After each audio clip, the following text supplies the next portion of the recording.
Hey everyone, and welcome back to my channel. Today I want to share with you all the books that I have read in March, and this might be a bit of a longer video because I finished 9 books in March, which is a lot for me personally. I think I did not have a month where I read that much last year, or maybe I did like once, but it's definitely not my usual amount of books. And one of the reasons is that I read quite a few shorter books during the end of the month. So let's get into them, and I try to be quick about it. The first book I finished in March was a book that I kind of carried over from the Blackathon, and this is Silver Sparrow by Tayari Jones. And this is quite an interesting book about kind of like a family dynamic I haven't read about before, and that is when a person has a kind of normal family and a secret family. So in this situation we have a man who is married and has a daughter, but then he meets another woman and decides to have an affair with her, and when she gets pregnant also marries her and has another daughter. And so the normal family have no idea that the secret family exists, while the secret family does know that he has another family. And that is a very interesting setup that I, as I said, haven't had any books read about before, and so this was very interesting for me to have as a perspective. So this book is split into 2 parts. In the first part we follow the daughter who knows about the other family and what that does to her life, how it kind of shapes her as a person. In the second half we read from the perspective of the daughter who does not know that there is a secret family and that she has a half sister, but then during the ending kind of these things get revealed to this family as well. So this is kind of a heartbreaking book in a way, because we have these 2 young women who are not at fault here. They really didn't have anything to do with the kind of thing that is created with this family. Like, the whole conflict is not the fault of these daughters, they were just born into it. And so it is very interesting to see it from their perspectives, to see how they kind of put blame on certain people. And yeah, it was overall just a very interesting experience. I think I did enjoy the first perspective of the daughter who knows about the secret family a little bit more, because it felt a little bit more relatable for a very weird reason. And I think that it was also the more interesting one in terms of like the psychological, I don't want to say damage because that sounds like very dramatic, but the psychological effects that it had on this young girl and then later young woman, to know that she's kind of this secret daughter of this man. And yeah, so I really enjoyed this book. I enjoyed the second half more than, no, I enjoyed the first half more than the second half, but still the second half held some quite interesting things. I also thought that we get this like epilogue at the end, and it was kind of an interesting way to round out the story. I'm glad that we got that. But there were also a couple of things that I wished would have been a little bit different. I think that this book definitely goes the kind of realistic route with who these people think is to blame, and I would have wished for a more idealistic version where the blame is put on the person who is actually kind of at fault for this. But yeah, apart from that, I really enjoyed the reading experience. I think the writing was also really great in here, and it's a good book that I would definitely recommend. So I decided to give this book a 4 out of 5 stars in the end.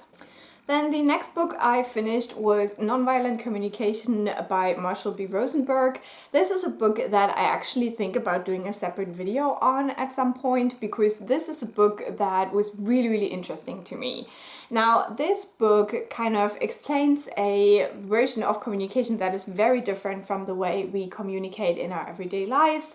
And the non-violent part comes from the idea that with that kind of communication, we don't hurt anyone else, and we rather try to really hear and understand what the people around us are saying. But it's also a method to communicate what you are really saying. So this kind of communication style relies heavily on communicating your feelings and needs, and then making requests to other people to give them a chance to fulfill your needs, basically. This is the like whole idea of this. So it just moves quite far away from our usual style of communication where we talk about our opinions a lot. Like our opinions is always what we want to share with the world. And this book is like, why?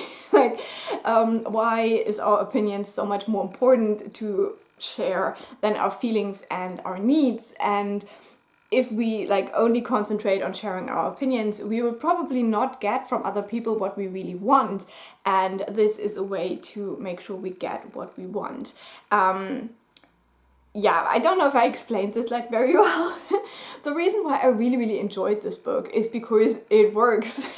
I have tried to adapt my communication style a little bit, like not in all of the situations, but like whenever I feel like there is something there that I really want to hear and understand, then I adapt this kind of technique, and it has definitely improved my relationship with myself but also with other people, because one part of this is obviously also to communicate with yourself in a non-violent way. And I wouldn't say that I always succeed at this or something like that, but this book helped me figure out a lot about my life, a lot about like hurtful moments in my life where I am now more at peace with myself. And this sounds so dramatic, but it is true.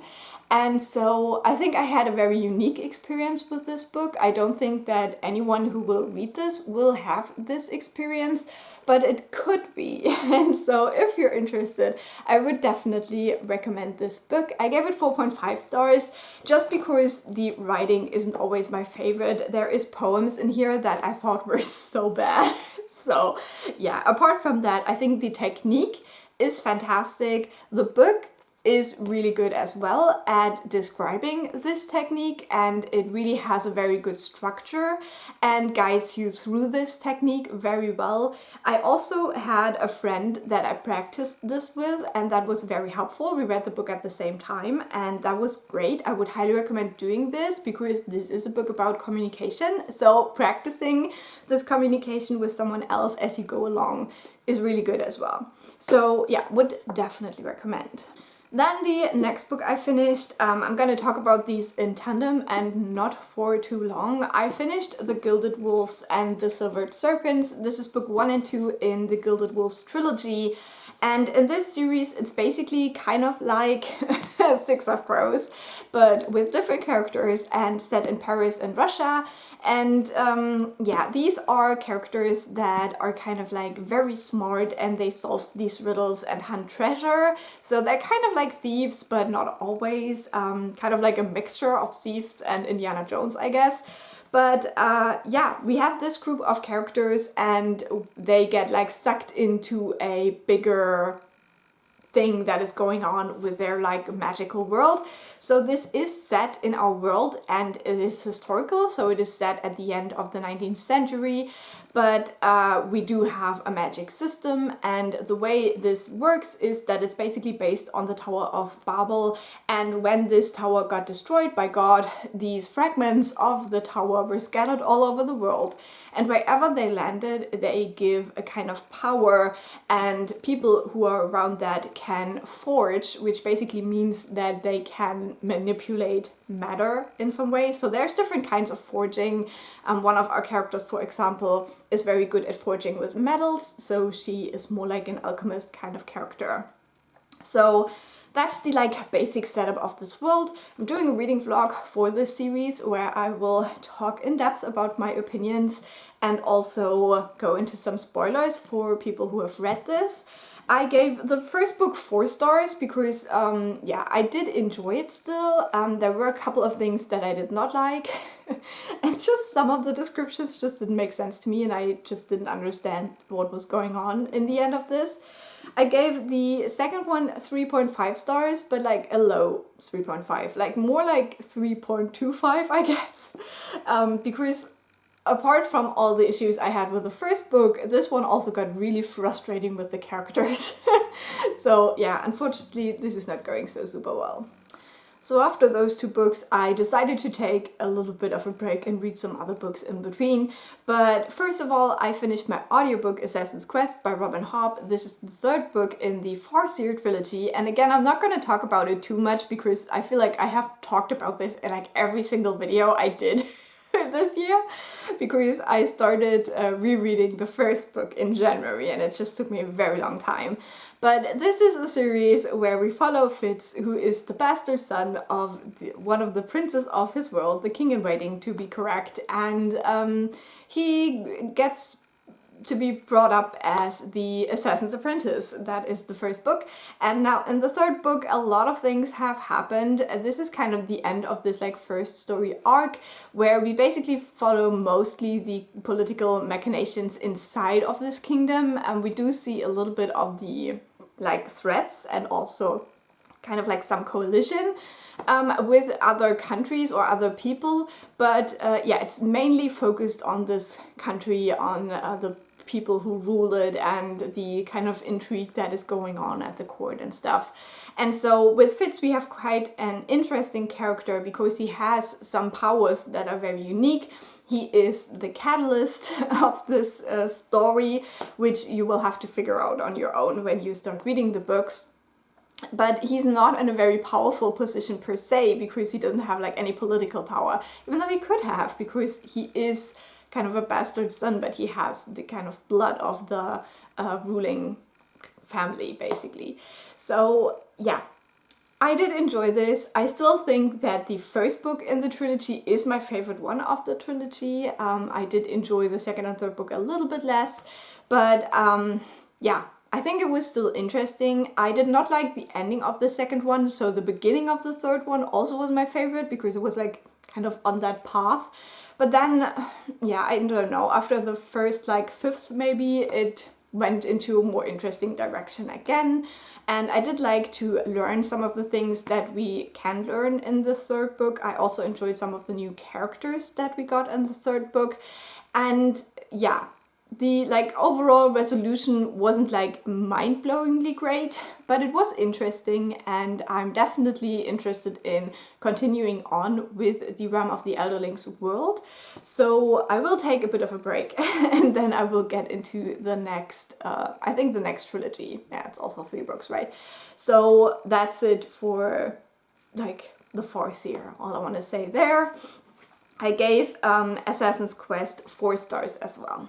So then, as I said, I took a little bit of a break from the Gilded Wolves series and I decided to read some shorter books from my winter TBR to kind of like polish off my reading stats there, because I hadn't been doing a very good job that far. So I read Fragen, die mir zum Holocaust gestellt werden by Hédi Fried. This is a German book, but it was translated from Swedish, and this is a book by a Holocaust survivor. Hédi Fried lived in Siebenbürgen, so I think this was Romanian at first and then got conquered by Hungary, something like that. Not very good with the history bits there, like which area belonged to whom in what like time period. During the end of the war, she was actually brought to a concentration camp with her family. She was in Auschwitz, but I think also some other like concentration kind of labor camps. And so she talks about her experiences in this book, and the kind of background story of this book is that she actually gave talks in schools to make sure that the Holocaust is represented in school curricula and that it is not forgotten. And so in this book she collected the kind of most frequently asked questions that she got from the students in these schools and answered them. And because of that, this is a book that is like, you know, chaptered into these questions. Sometimes the answers are a bit longer, sometimes the answers are a bit shorter, but I think the whole structure of the book is done really, really well, and it is written in a very clear language. So this is definitely a book that you can also give to a younger audience, like teenagers who might learn about this in school, for example, because it is very yeah, just in a very clear language that I think is easy to follow. And I really enjoyed reading this book, just because I am not like the target audience for it, I guess. I decided to give it 4.5 stars because I just like it when these things are written a little bit more for an adult audience, just because I like it when I get a little bit more insight into the people as well. And I think this book was more factual, which is great for what it's trying to do, but just my personal taste is that I like it to be even a little bit more like introspective as well. And so yeah, really enjoyed it, would definitely recommend. I don't know into which languages this was translated in, but I'm sure you can look it up. And then the next book I finished was another audiobook, and I'm doing a separate reading vlog for that, so I will not go into great depth. But this was White Horse by Erika T. Wurth. This is a book written by a Native American writer, and this book deals with a woman who's in her 30s. She had kind of like a dramatic teenage years kind of situation. So she took drugs, and she also lost her best friend to drugs, and now she's trying to just live an ordinary life. She has a best friend slash her cousin to kind of spend time with, and then one day her cousin shows up and she found an old bracelet, I think, that belonged to our main character's mother. And our main character is very mad at her mom because she thinks her mother left her when she was only a baby. So when she gets this bracelet, suddenly the ghost of her mother starts appearing to her, like she can see her in different circumstances. And so she decides that it is time to figure out what really happened to her mother and why she never got to meet her. So this is kind of a horror, kind of a mystery book, because we have this idea of the cold case. At the same time, we do get these ghostly apparitions, and something very dark has happened to the mother. And we also have this kind of monster creature that pops up here and there.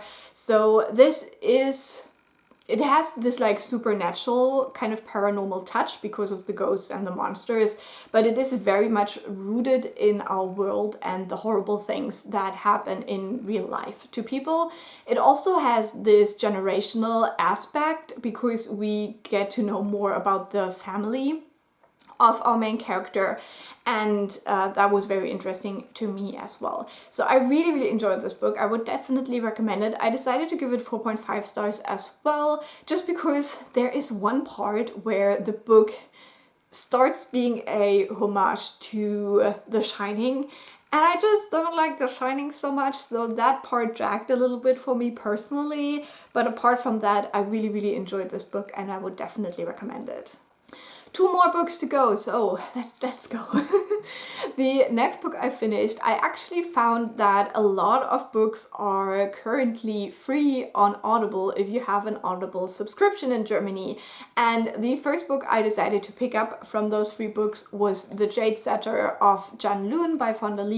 This is the prequel story to the Greenbone saga, which I listened to last year and really enjoyed.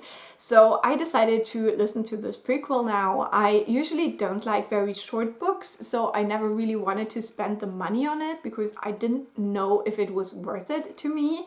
But I must say I was wrong. This story was amazing, and it was just so great to be back in this world. I realized that I just really love the Greenbone world so much, and we do have a couple of like cameos of characters from the Greenbone saga, so that was lovely as well.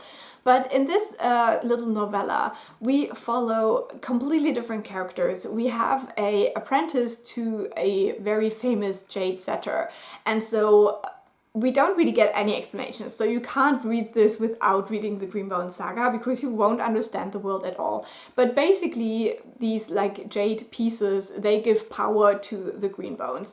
So the jade setter is a very important kind of occupation because they put it into jewelry and stuff like that, so you can wear it on your body and then get the power of the jade.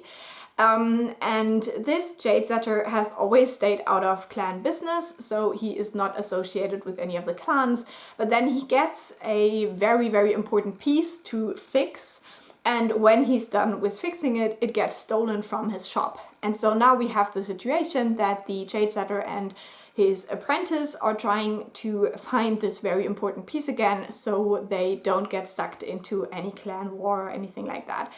And so we start out with this being kind of a crime scenario as well. They want to find out who stole it and why. But once we get to the ending, it deals with so much more important topics again. It has like a very similar topic to White Horse in a way, because both of these books in their core deal with the theme of women of color or indigenous women in particular, kind of being hurt and disappearing and no one cares about it. And so that's a theme that both of these books in their core deal with. So I really, really enjoyed the Jade Setter of Janloon. It was everything that I wanted, to be honest. So I gave this one 4.5 stars as well. But again, I just want to remind you, only read this if you have read the Greenbone Saga, because it won't make sense otherwise. Then, last book, I decided to read The Light Fantastic by Terry Pratchett. This is the sequel to Color of Magic and also the second book in the Discworld. And I was very happy to pick up the next book because last year I read The Color of Magic. I really enjoyed it. I did a whole reading vlog about it. And so it was very fun to also be back in this world and follow our characters again. So in this one, again, we follow Two Flower and Rincewind. Rincewind is a magician, kind of wizard person, but he's very bad at it. And Two Flower is a tourist and he came to see the Discworld basically. And in this one we do follow one big adventure, whereas in the first one we had like little vignette adventures. So this is a little bit different from the first book. And so at the beginning I struggled a little bit more with getting into it. We do have quite the cliffhanger at the end of the first book, so it was also interesting how that was kind of resolved in this book. And then yeah, we do have this like very big dramatic thing that could happen to this world, and our very incompetent characters are the key to solving it. That's basically what's going on here. It's a very chaotic book. There is a ton of like hilarious characters in here. There's a ton of like very funny lines in here as well. So definitely a book you can take your time with and just enjoy everything. But yeah, I really, really enjoyed this. I think I did enjoy the first book a tiny little bit more, but in the end I also gave this one 4 stars, and I had so much fun with this adventure.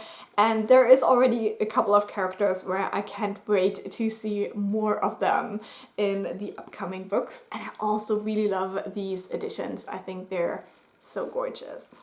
So this is all the books that I read in March, and as I said, this is a lot for me.